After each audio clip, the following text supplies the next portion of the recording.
Bom dia a todos que têm orado por mim. No próximo dia 9 de novembro, está marcada a minha cirurgia. Continue orando. Vai dar bom.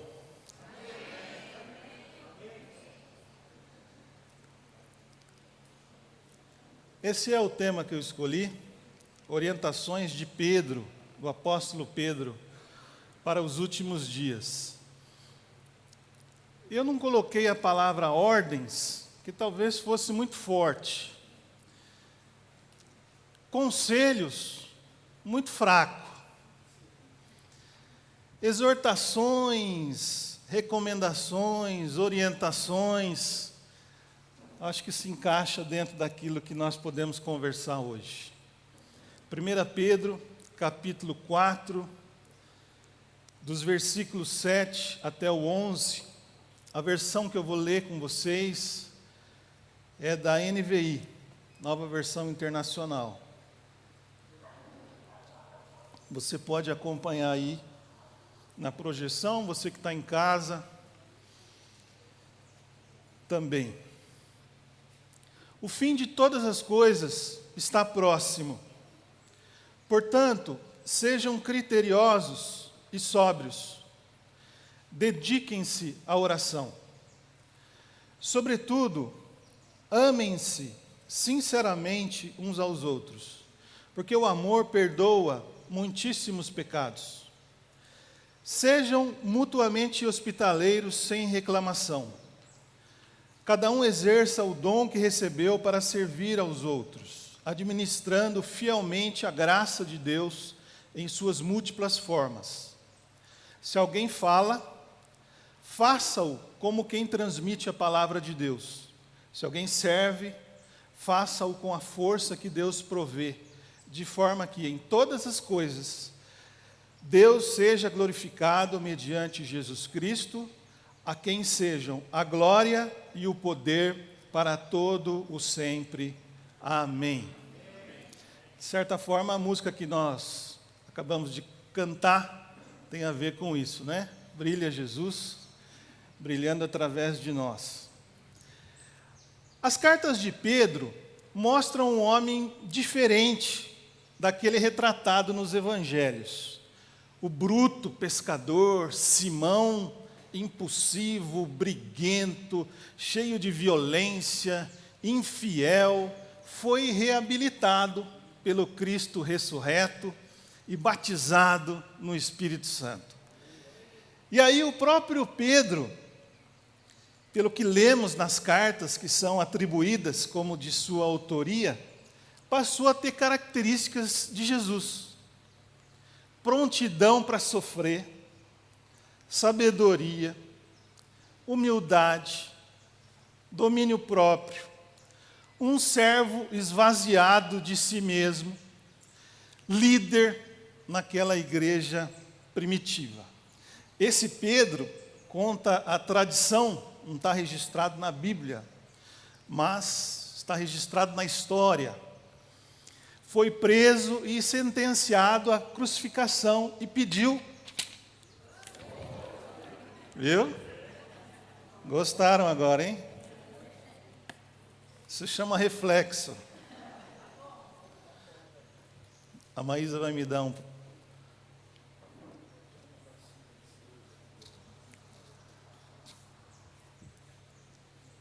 Não tem aí? Eu seguro aqui mesmo.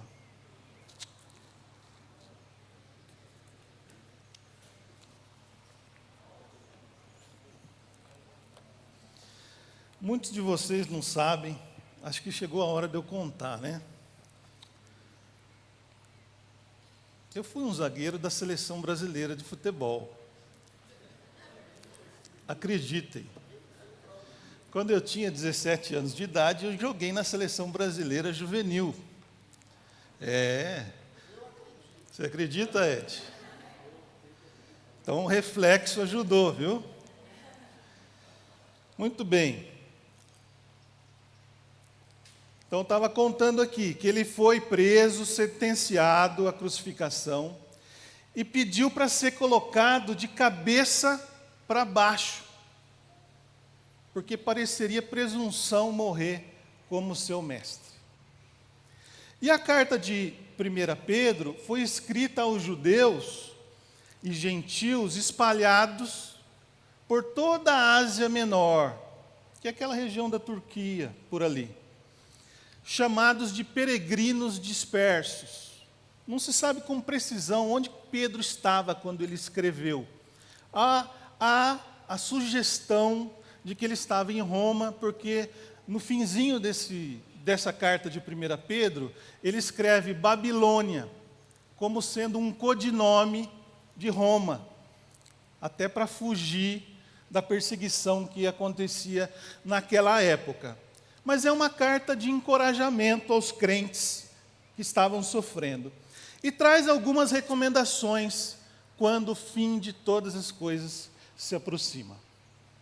Então eu proponho que a gente analise as orientações de Pedro, que estão expostas nesses versículos de 7 a 11 desse capítulo 4, dessa primeira epístola, para a gente aplicar na nossa vida hoje.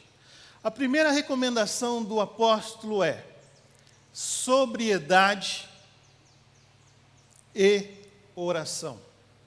Versículo 7. O fim de todas as coisas está próximo. Portanto, sejam criteriosos e sóbrios, dediquem-se à oração. Tudo nesse mundo está para ser consumado. Os sinais apontados por Jesus na Bíblia mostram isso. A semana passada, o pastor Abílio nos deu uma aula nesse assunto. O ser humano está implodindo pela sua ganância e fazendo o planeta Terra chegar ao seu limite. É verdade ou não é? Guerra, rumores de guerra, nação contra nação, reino contra reino, fomes, terremotos, falsos profetas, o esfriamento do amor. Foi o próprio Jesus que anunciou tudo isso que eu acabei de falar aos seus discípulos, em particular, quando os discípulos perguntaram: que sinal haverá da tua vinda e da consumação dos séculos? Está lá em Mateus capítulo 24. Os últimos dias se referem a todo o período entre a ressurreição de Cristo e a sua segunda vinda. E como filhos de Deus, nós devemos ter bom senso, cautela, não entrar na pilha de que tudo vai acabar mesmo, está escrito. Então, por isso, vamos curtir a vida doidada. Vamos cultivar os prazeres, os nossos desejos carnais, as idolatrias. O começo desse capítulo 4 fala em paixões dos homens, dissoluções, brigas, confusões, e fala também das orgias, coisas que envolvem a parte de prostituição e outras. Quando nós não nos apresentamos sóbrios, nós estamos entorpecidos, nós estamos fora de nós mesmos, fora de uma normal consciência, às vezes até obcecados por alguma coisa, o que acaba nos cegando. Por isso muita gente cai em golpes, fica cega pelo desejo de ter uma importância financeira. Por isso muita gente corrompe e é corrompida, arruma confusões desnecessárias, falta de sobriedade. É hora de nós levarmos as coisas espirituais ainda mais a sério. É o que Pedro está falando. Sejam sóbrios, tenham critério.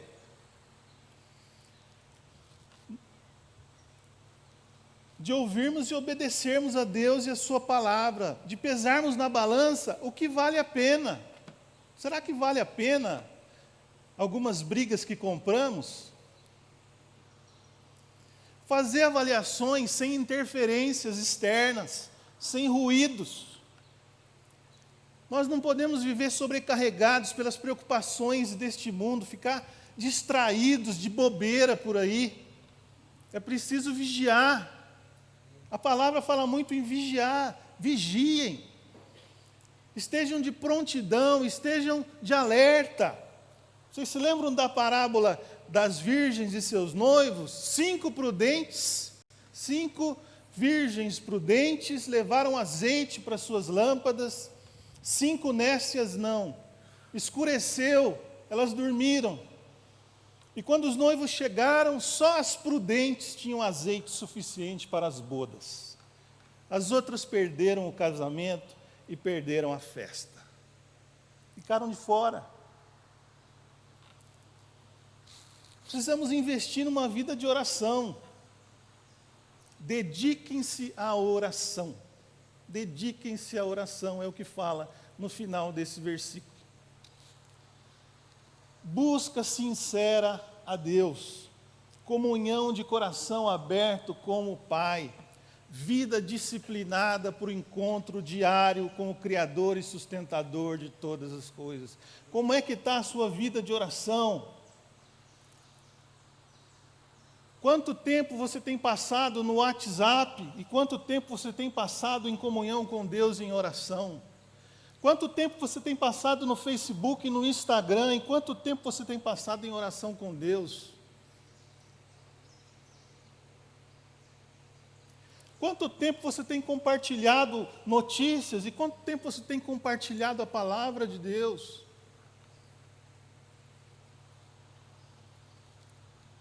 Valorize o seu grupo caseiro.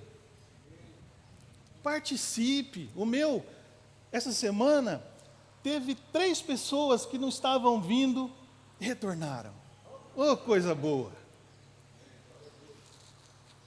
Volte para o discipulado. Esteja disposto a aprender.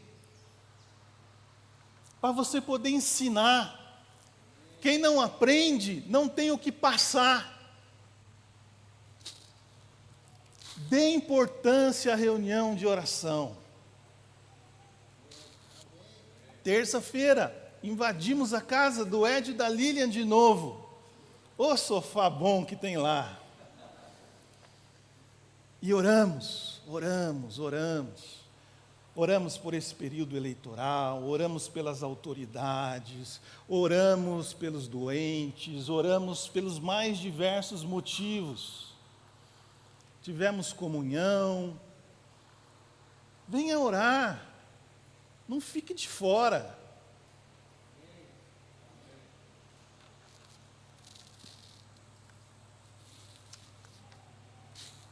Essa abertura para a ação do Espírito trará para a minha vida, para a sua vida, um dos gomos do fruto desse mesmo Espírito, que é o domínio próprio. A sobriedade que fala aí é exatamente isso. É o equilíbrio, é a moderação, é a temperança. Como está escrito nesse versículo 7. Mas não é só amor, alegria, paz, longanimidade, benignidade, bondade, fidelidade, mansidão, que é o fruto do Espírito produzido em nós. E aí aparece o segundo, que Pedro fala, amor sincero. A segunda recomendação do apóstolo. Nesses dias últimos, amor sincero, sobretudo, versículo 8, amem-se sinceramente uns aos outros, porque o amor perdoa muitíssimos pecados.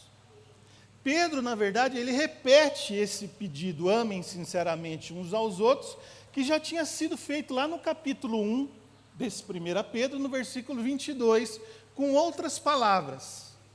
Almeida, Revista Atualizada, fala assim, tendo em vista o amor fraternal, não fingido, amai-vos de coração uns aos outros ardentemente. Amem-se como a vida de vocês, como se a vida de vocês dependesse disso. Como se fosse o último dia da existência de vocês aqui na terra. Quem sabe quando é o seu último dia? Por que guardar essa declaração de amor? Põe ela para fora, para o seu familiar, para aquela pessoa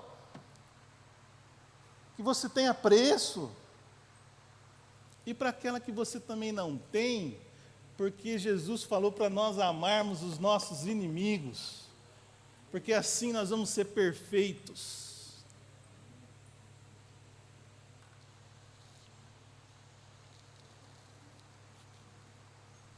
Diga aquilo que você gostaria de ter falado faz tanto tempo, mas não teve coragem. Hoje é o dia. Pensa nisso.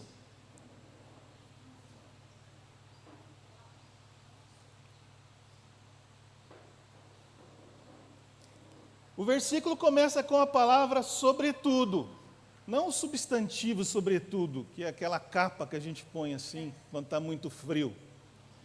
É um advérbio com o significado de acima dos demais, que pode ser substituído por principalmente, em primeiro lugar.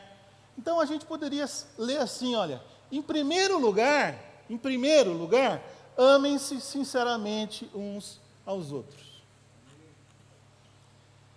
Principalmente, amem-se sinceramente uns aos outros. Isso é tão fundamental, amar a Deus, amar o irmão. E o apóstolo Paulo escreve em 1 Coríntios 13, sobre a excelência, supremacia do amor. Ainda que eu fale a língua dos homens e dos anjos, se eu não tiver amor, serei como bronze que soa, ou como símbolo que retine. Ainda que eu tenha o dom de profetizar e conheça todos os mistérios e toda a ciência, ainda que eu tenha tamanha fé a ponto de transportar montes, se não tiver amor, nada serei. E ainda que eu distribua todos os meus bens entre os pobres, e ainda que entregue o meu próprio corpo para ser queimado, se não tiver amor, nada disso me aproveitará. Sem amor, não adianta nada. Amor sincero. É tempo de nos amarmos com sinceridade. Ardentemente. Aos Romanos, o apóstolo Paulo fala que nós não devemos ficar devendo nada ao nosso irmão, exceto amor. E Pedro reforça que o mais importante é um amor mútuo sincero. Puxa, podia parar só no amor, mas ainda tem o sincero. Tinha que complicar. E a palavra sincero vem do latim sinceros, que quer dizer puro. Um treco que não tem mistura. De boa qualidade. Os romanos fabricavam um vaso de uma cera tão transparente, tão fina, tão delicada, que parecia que não tinha cera. E daí vem a palavra sincera, sem cera. Aquele vaso lindo. Amor sincero, amor verdadeiro, amor transparente, amor honesto. Eu gosto do meu filho Guilherme. Quando a gente sai para comer alguma coisa, ele diz assim: ô pai, essa comida está honesta. Quer dizer, ele quer dizer que o preço que foi pago vale a qualidade da comida. Amor honesto, amor não fingido, amor sem interesse, amor leal, amor autêntico, amor que não usa disfarces, amor puro, amor de boa qualidade, amor ágape. que foi o que Jesus nos amou. E eu pergunto para vocês, eu posso considerar que eu amo meu irmão, minha irmã assim? Posso? Ou só a minha família? Vai restringindo. Ou só algumas pessoas da minha família? Ou só a minha esposa? Ou nem a minha esposa?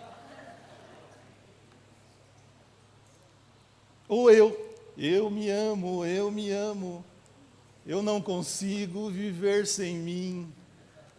É uma música.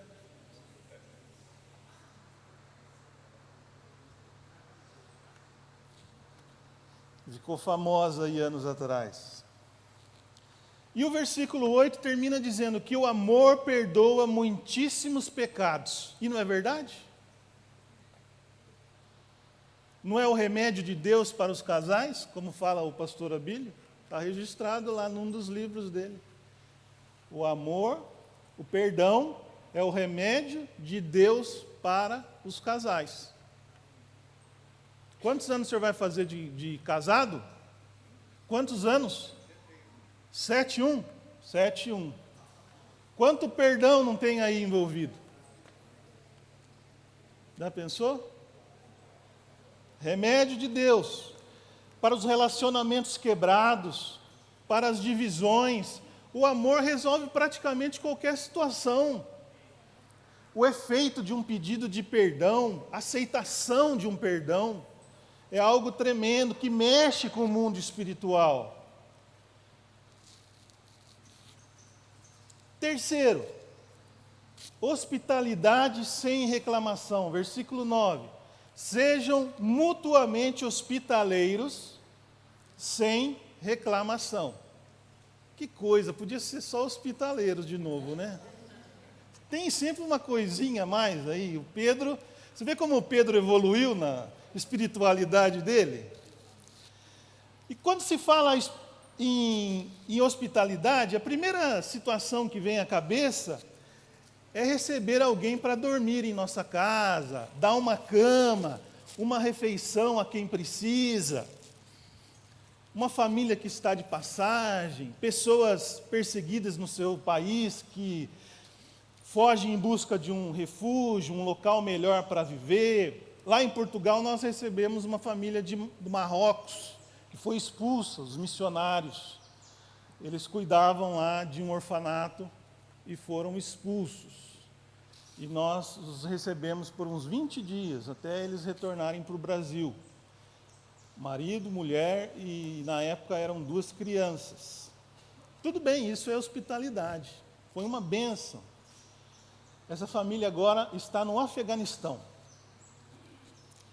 Mas é preciso alargar esse entendimento. Hoje existem muitos estudos sobre esse assunto, hospitalidade. Mas, basicamente, ser hospitaleiro, ser hospitaleira, envolve acolher e promover relacionamentos. É prática, não é teoria. Quando eu sou generoso, afável no tratamento com alguém que pertence a um ambiente diferente do meu, alguém que não faz parte do meu grupo, um visitante que chega no culto,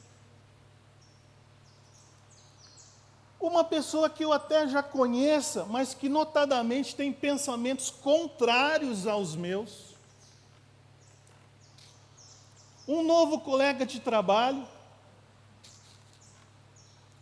Tive um testemunho no grupo caseiro essa semana. O irmão conseguiu um emprego excelente, que ele tanto esperava. E aí ele foi na reunião de entrosamento, aquelas primeiras. E ele disse assim: eu nunca me senti tão bem num lugar. Parecia que eu já trabalhava lá fazia anos. Que bom, né? Quando acontece isso. Uma das coisas que me chamou a atenção quando eu participei do meu primeiro acampamento em 1987, lá na casa do Cursilho. Quando eu me converti, me batizei, foi a alegria daquela gente trabalhando, participando, aquela molecada ajudando na cozinha, servindo, e depois os esportes, e depois ouvindo a palavra, e depois as brincadeiras. Que turma diferente. E eles me incluíram em tudo aquilo. Que coisa boa. E eu estava chegando ali, um forasteiro.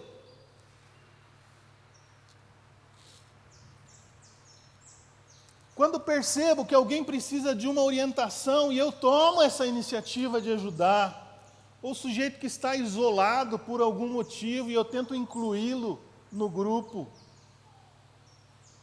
Aliás, essa história de acolher pessoas nas reuniões é para todos nós, gente. Para que se sintam bem, amadas, não é um trabalho exclusivo dos diáconos, das diaconisas.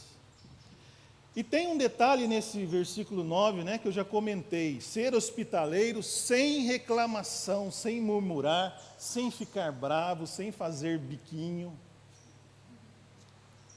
Fazer isso com alegria no coração, porque é bênção. Tanto é que tem um versículo lindo registrado em Hebreus 13, 2, que fala o seguinte: não negligencieis a hospitalidade, pois alguns, praticando-a sem o saber, acolheram anjos. Esse texto talvez se refira, o autor de Hebreus, a Abraão, lá em Gênesis 18, que recebeu 3 anjos, 3 homens na sua tenda, para contar sobre a destruição de Sodoma e Gomorra. Um desses, o Senhor, com quem ele conversou. Não é?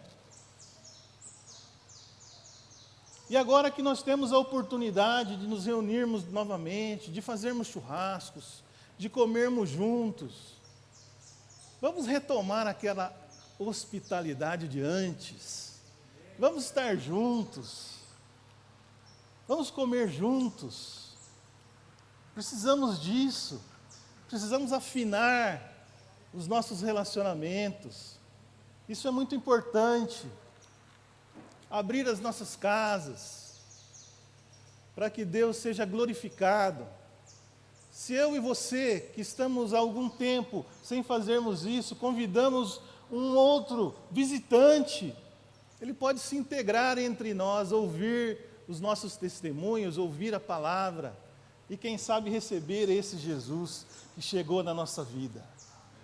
Temos tremendas oportunidades hoje, vamos aproveitá-las. Amém? Quando a gente não tinha chácara, a gente hospedava as pessoas para os encontros, era uma bênção. Agora vem todo mundo para a chácara, fica hospedado aqui, né? É bom também.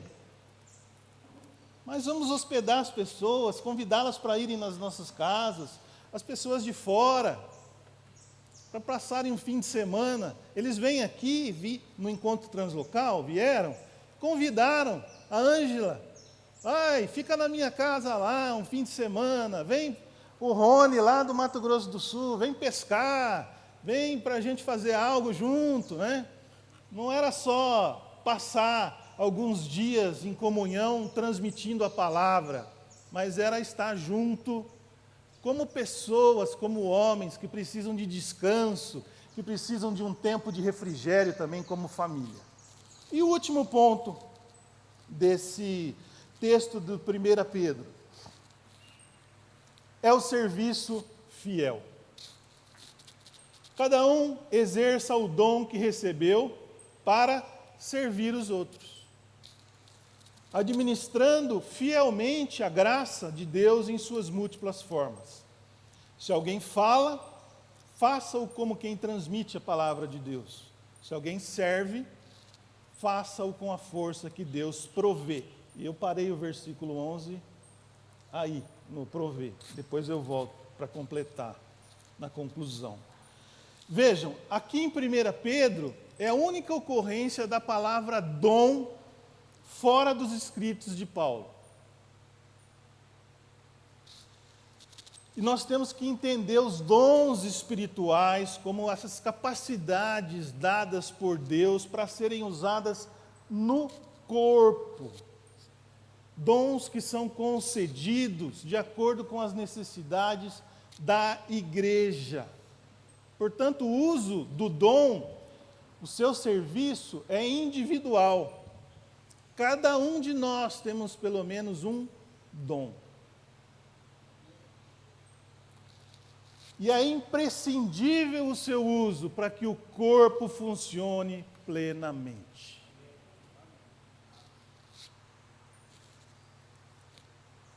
Eu não sei qual que é o meu. Leia a palavra, procure o seu líder, frequente um grupo, isso é importância. Lá em Romanos 12, nós temos uma das listas: profecia, ministério, ensino, exortação, contribuição.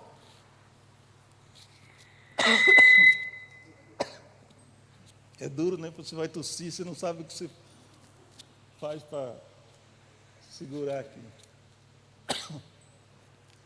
Cadê o Valtinho? Corta aí, Valtinho, deixa eu tossir.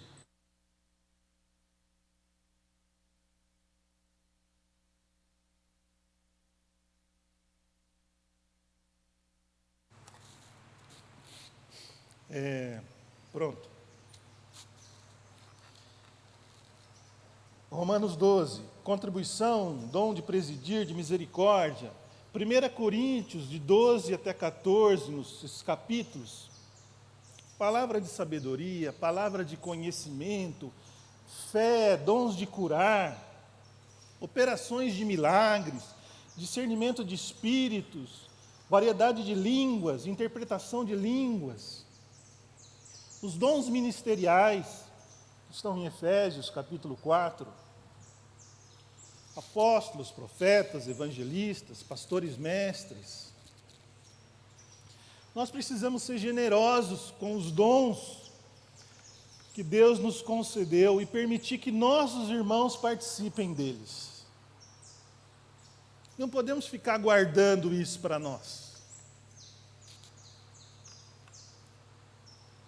Foram nos dados para abençoar e suprir as necessidades do corpo.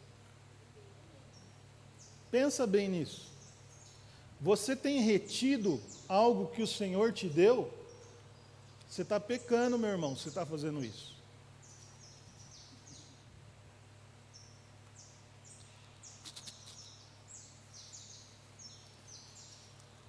Porque Deus requer de mim que eu administre com fidelidade a sua graça. Eu não posso empurrar com a barriga. O dom é graça, é presente imerecido. Esse Deus que pode tudo, conta comigo e com você dentro da sua igreja. Já pensou que coisa?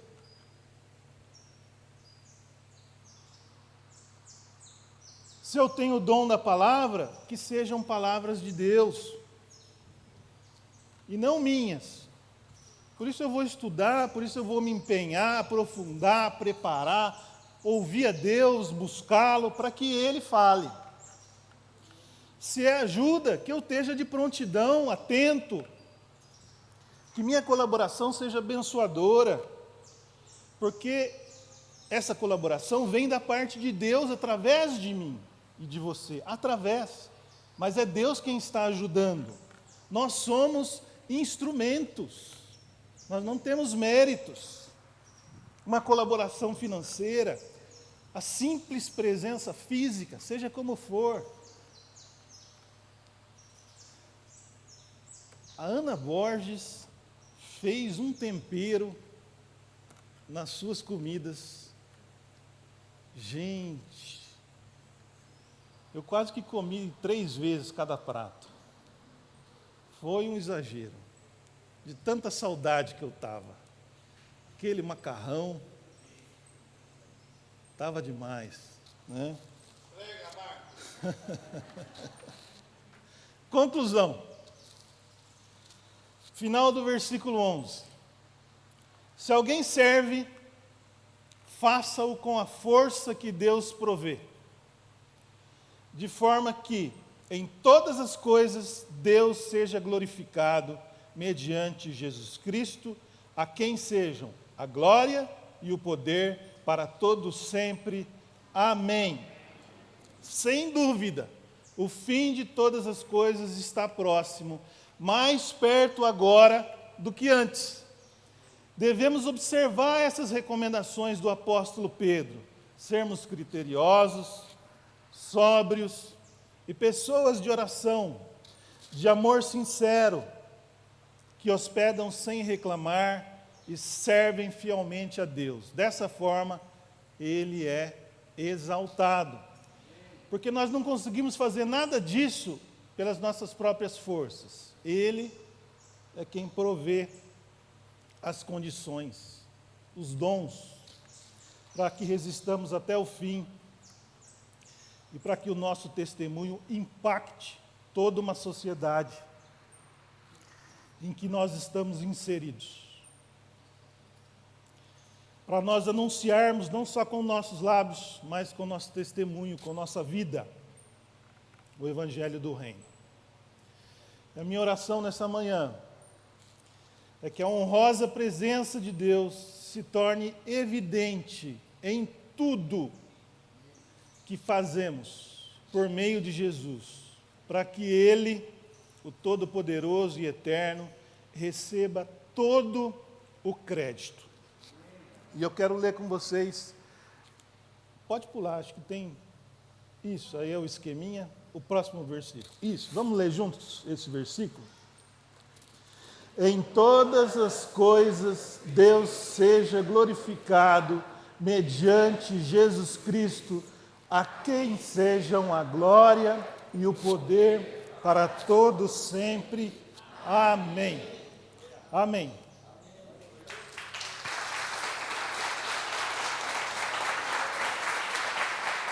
tvcmc.com.br é o nosso canal para compartilhar o Evangelho do Reino de Deus e o senhorio de Jesus Cristo.